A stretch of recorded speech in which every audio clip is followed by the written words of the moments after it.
my channel Junior Doctors, where concepts made crystal clear. In this video, we are going to focus on gaseous exchange, and particularly speaking, we will see the exchange occurring from alveoli to the blood. In our next video, we are going to see the exchange of gases from the blood to the tissue. Right, so let's get started.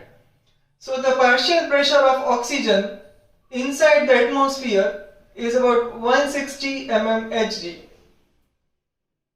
and up till when it reaches inside the alveoli, it reaches up to 104 mmHg.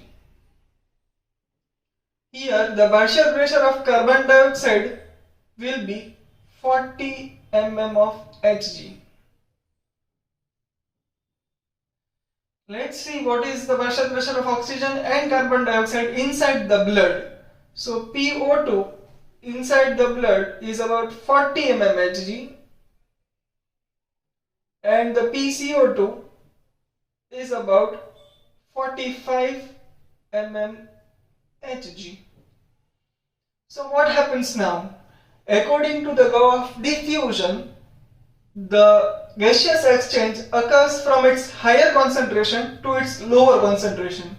So as you can see, the partial pressure of oxygen inside the alveoli is quite high.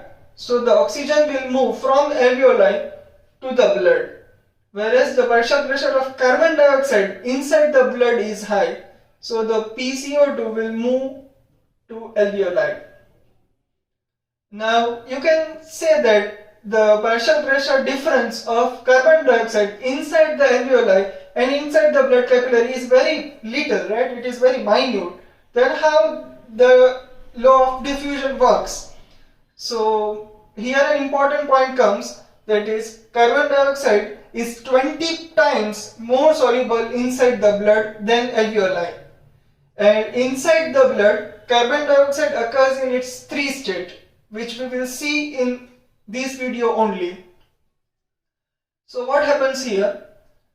Let's see inside the blood. This is our cute RBC with a hemoglobin.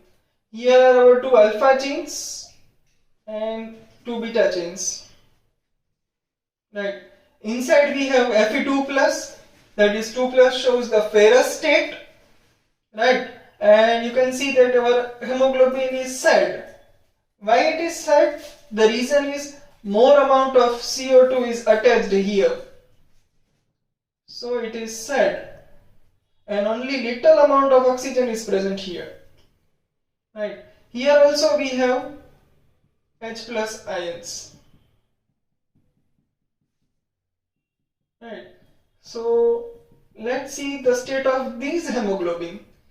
The state of this hemoglobin will be like the H+ ion will be more, the carbon dioxide will be more, but the oxygen is very less. Now what happens here? I have talked that CO2 occurs in three states. So this hemoglobin will be in the form of carboxyhemoglobin, right? Carboxyhemoglobin. So the CO2 in this state will be about 20%. About 70% of CO2 will be inside the bloodstream and it will be in the form of HCO3-. And the remaining 10% will be the dissolved form. Right?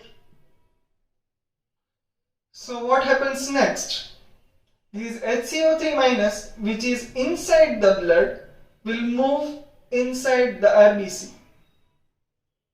Here it combines with H+ ion, that is H+ plus HCO3-, which will form H2CO3. But this H2CO3 is highly unstable, so it again dissociates into two forms, that is H2O and CO2. So the affinity inside the RBC for CO2 is yet increased, but the affinity for O2 is yet decreased. But as we can see that HCO3 minus moves in, so to balance the equilibrium, the Cl minus from the cell will move out to equalize the effect on both the sides. Right, so in this form the CO2 also come inside. So this state we can say it as tension state, because more amount of CO2 remains inside the blood, inside the RBC. So here what happens, that the oxygen from alveoli moves inside the blood and the carbon dioxide from the blood moves to alveoli, and this is known as Halden effect. So there will be loading of oxygen and the deloading of CO2, and this is famously known as Halden effect. So I hope that your concept of respiration, that is internal gaseous exchange from alveoli to the blood and from blood to alveoli, become crystal clear. In our next video, we will focus the exchange of gases from blood to the tissue and from the tissue to the blood. Make this concept crystal clear. Enjoy learning. Don't forget to subscribe, like and share my content. Enjoy learning.